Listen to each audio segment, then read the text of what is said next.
Health authorities in the Bahamas are investigating a possible case of the monkeypox virus after a foreigner had been placed in isolation after showing symptoms linked to the disease. Media reports said the foreigner is believed to be a man in his mid-40s, and it is not clear when the man arrived in the country.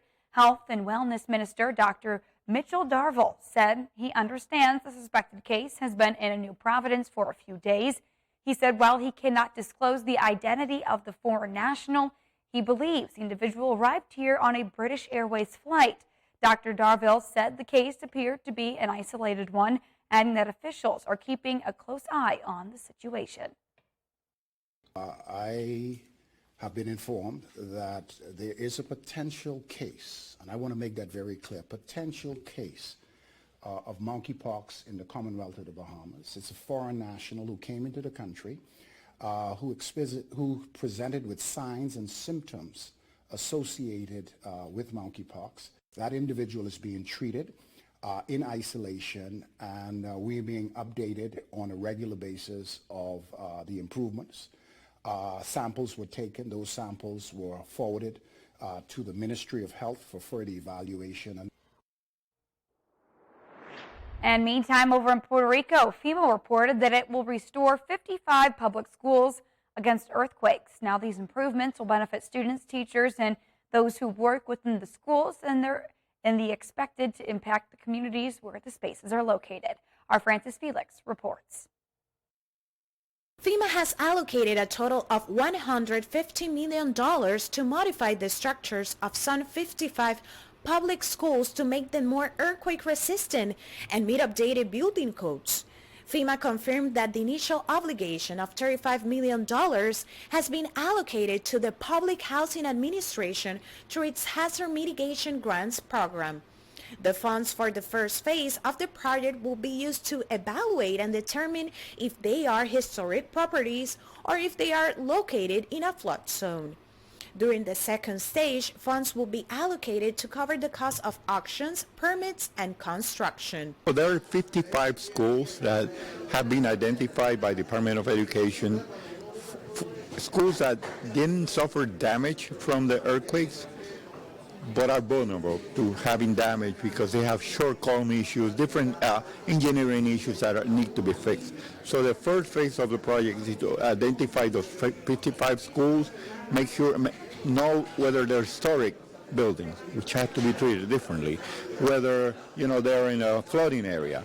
So those projects now are going to identify the solution for making those schools more resilient. As you remember, the short column issue was a big issue here, so we have identified the 55 to make sure that we can address those concerns and make sure that they have the funds to fix those schools. And those schools, they're a perfect example of mitigation. The schools have been identified as having more vulnerabilities to earthquakes, so we got to make sure that we assign the funds so they can be made more resilient to any future disaster, including, earthquakes, hurricanes, whatever might come our way. The mitigation grant program main purpose is to reinforce these buildings to reduce the risk of future seismic events and mitigate loss of life and damage to critical structure. Most of the 55 schools were designed and built following all building codes and have structural flaws such as short columns and unreinforced walls. Reporting from San Juan, Puerto Rico, Frances Felix. Well, meantime, the U.S. Federal Reserve's monthly credit report released Tuesday found consumer credit surged last month. And with summer travel season underway, if you're on vacation in the Caribbean right now, experts say it's likely more people will tap into credit cards to afford their vacations. So our One Caribbean News' Emily Matson has more on how to avoid slipping further into debt without skipping out on the fun.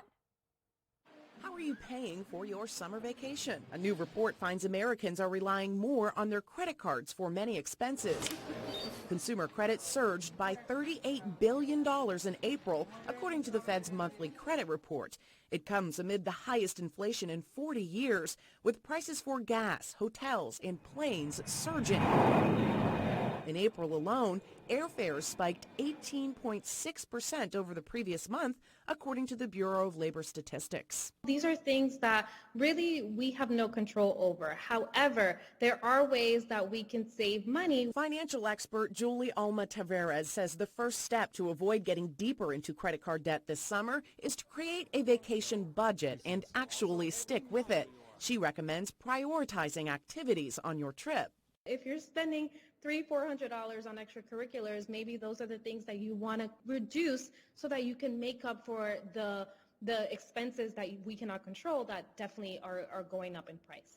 Another tip is to consider a group vacation to split those high prices with friends or family, and get creative when it comes to using rewards credit cards. Look to see if you can use your points to pay for things.